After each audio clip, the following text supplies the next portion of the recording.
സെഹ്റാൻ മംദാനിക്ക് ആര്യ രാജേന്ദ്രൻ പ്രചോദനമായി. ഇടതുപക്ഷധാര ലോകത്ത് ശക്തിപ്പെടുന്നു.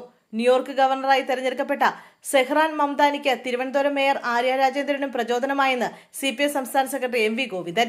ഒരു ചെറുപ്പക്കാരൻ അല്ലെങ്കിൽ ഒരു ചെറുപ്പക്കാരി എന്നാണ് ന്യൂയോർക്കിന്റെ മേയറായി വരിക എന്ന് ആര്യ രാജേന്ദ്രൻ തെരഞ്ഞെടുക്കപ്പെട്ട വേദിയിൽ മംദാനി എക്സിൽ കുറിച്ചിരുന്നു. അന്നു മുതൽ അദ്ദേഹം ന്യൂയോർക്ക് മേയറാകാനുള്ള ശ്രമം ആരംഭിച്ചെന്നും ഗോവിന്ദൻ പറഞ്ഞു. ഒരു ഇടതുപക്ഷധാര ലോകത്തെ ശക്തിപ്പെടുന്നുണ്ടെന്നും JNU സർവകലാശാലയിലെ തെരഞ്ഞെടുപ്പ് വിജയമെല്ലാം ഇതാണ് സൂചിപ്പിക്കുന്നതെന്നും CPI സംസ്ഥാന സെക്രട്ടറി കൂട്ടിച്ചേർത്തു.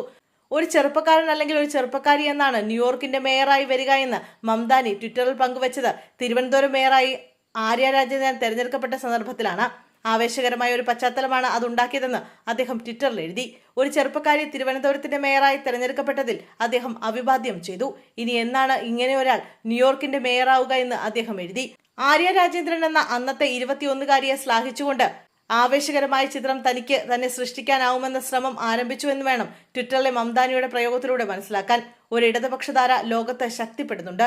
ട്രംപിനെ പോലുള്ളവർ എന്തെല്ലാം ശ്രമം നടത്തിയാലും ലോകത്തിന്റെ ഭാവി നിർണ്ണയിക്കുന്നതിൽ സോഷ്യലിസത്തിന്റെയും അതിന്റെ ആശയങ്ങളുടെയും പ്രസക്തി കൂടിക്കൂടി വരുന്നു എന്ന് മനസ്സിലാക്കാം, ഗോവിന്ദൻ പറഞ്ഞു. JNUവിൽ ഇടതുപക്ഷം തൂത്തുവാരി. തീവ്ര വലതുപക്ഷത്തിനെതിരെ ഒരു ഇടതുപക്ഷ ആഭിമുഖ്യം ലോകത്ത് ഉയർന്നു വരുന്നതിന്റെ ഉദാഹരണമാണിതെല്ലാം. ബീഹാറിലെ തെരഞ്ഞെടുപ്പ് കൂടി കഴിയുന്നതോടെ ഈ പ്രവണത കൂടുമെന്നും ഗോവിന്ദൻ പറഞ്ഞു. അതേസമയം PM-ശ്രീ കരാറിൽ ഒപ്പിട്ടതും കേന്ദ്രം SSA ഫണ്ട് നൽകിയതുമായി ബന്ധമില്ലെന്നും CPI സംസ്ഥാന സെക്രട്ടറി MV ഗോവിന്ദൻ വ്യക്തമാക്കി.